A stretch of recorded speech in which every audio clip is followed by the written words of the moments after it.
ایک دوست نے اپنے ایک دوسرے دوست سے قرض لیا اور قرض لینے کے بعد جو ٹائم تھا وہ پورا ہو گیا. اب پیسے اس نے نہیں لوٹائے. بڑی کوشش کی اس نے کہ بھائی میری رقم واپس دے دیں, اس نے نہیں دیا. اب وہ یہ کیس لے کر عدالت میں چلا گیا اور جج صاحب سے جا کر اس نے کہا کہ اس نے میرے پیسے دینے اور یہ میری رقم نہیں لوٹا رہا. تو جج صاحب نے کہا کہ تمہارے پاس 30 دن ہیں, ودن 30 days تم نے اس کے پیسے واپس لوٹانے ہیں ورنہ پھر تمہارے خلاف فیصلہ ہو جائے گا. تو وہ شخص گھر گیا. اب اس نے کیا کیا, اس نے صبح سے لے کر شام تک درود پاک پڑھنا شروع کر دیے. 1 دن 2 دن 3 دن 27 دن ہو گئے. تو درود پڑھتا رہا اور انتظار کرتا رہا. پیسے تو تھے نہیں, 30ویں دن عدالت میں پیش ہونا تھا. 27 دن گزر گئے, 28ویں رات آ گئی. خواب میں اس کو کسی نے آواز دی کہ گھبراؤ نہیں, تمہارا قرض ادا ہو جائے گا. اگلے دن پھر درود پاک پڑھتا رہا. اب نبی پاک کی خواب میں زیارت ہوئی.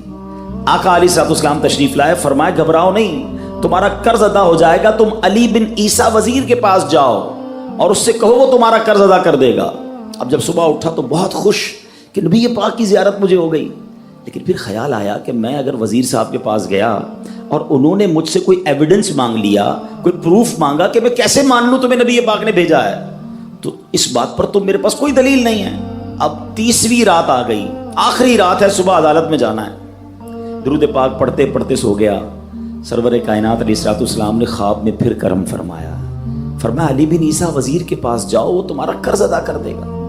کہ حضور میں چلا تو جاتا, مگر اگر وہ مجھ سے ہی کوئی پروف مانگتا, کوئی ایویڈنس مانگتا تو میں کیا جواب دیتا. پیارے آقا علیہ الصلوۃ والسلام نے فرمایا کہ ایسا کرو, اسے یہ کہنا کہ آپ کا ایک راز ہے جو آپ جانتے ہیں اور رب جانتا ہے, اور وہ راز یہ ہے کہ آپ روزانہ فجر کے بعد 5000 بار درود پاک پڑھتے ہیں, اور جب تک درود پاک مکمل نہیں ہوتے آپ کسی سے بات نہیں کرتے. اب جب صبح اٹھا تو بہت مطمئن کہ اب تو دلیل بھی آ گئی ہے. پہنچ گیا صبح علی بن عیسیٰ وزیر کے پاس. اس کا دربار لگا ہوا ہے. اس نے پیغام بھجوایا کہ میں علی بن عیسیٰ وزیر صاحب سے اکیلے میں ملنا چاہتا ہوں, پیغام لایا ہوں. درباری نے آ کر پوچھا, وزیر صاحب پوچھ رہے ہیں کس کا پیغام لایا ہو؟ کہا میں نبی پاک علیہ الصلوۃ والسلام کا پیغام لایا ہوں. فوراً وزیر صاحب نے بلا لیا. کہا فرمائیے. کہ مجھے میرے آقا علیہ الصلوۃ والسلام نے کہا ہے کہ آپ میرا قرض ادا کر دیں. میں 3000 دینار کا مقروض ہوں. Today is the last day in the court. آج مجھے کورٹ میں پیش ہونا ہے. اگر آج میں نے اپنا قرض ادا نہ کیا تو مجھے جو ہے وہ سزا ہو سکتی ہے. علی بن عیسیٰ کہتا ہے میں بالکل آپ کا قرض تو ادا کر سکتا ہوں, مگر مجھے کیسے پتہ چلے, کوئی دلیل ہے, کوئی پروف ہے کہ آپ کو نبی پاک علیہ الصلوۃ والسلام نے بھیجا ہے؟ کہتا ہے ہاں, خالی ہاتھ نہیں آیا, آقا نے دلیل بھی عطا فرمائی ہے. اچھا بتائیے کیا دلیل ہے؟ کا دلیل یہ ہے کہ آپ کا ایک راز ہے جو صرف آپ جانتے ہیں اور آپ کا رب جانتا ہے. 5000 ٹائمز ڈیلی آپ درود پاک پڑھتے ہیں فجر کے بعد, اور جب تک یہ درود پورے نہیں ہوتے آپ کسی سے بات نہیں کرتے. آپ ذرا پہلے تھوڑی دیر کے لیے امیجن کریں کہ جو وزیر 5000 بار روز درود پڑھتا ہوگا وہ عاشق رسول کیسا ہوگا. اس کی تو لاٹری نکل آئی نا, وہ تو خوشی سے جھوم اٹھا, کہتا مرحبا یا رسول اللہ, میرے درود پاک قبول ہو گئے, بہت خوش. اب ابھی بیٹھے ہیں آپ, کمرے میں گیا, واپس آیا اور 3000 نہیں 9000 دینار لے کر آیا.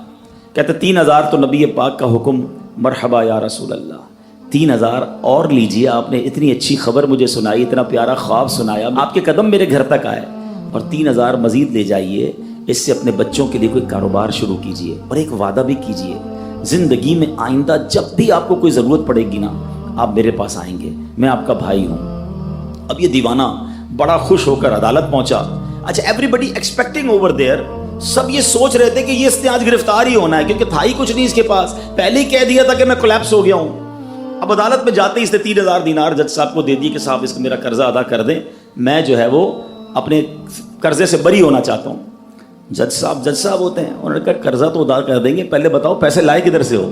تم تو کہتے تھے پیسے نہیں تھے تمہارے پاس, اتنی بڑی رقم کیسے انتظام کی؟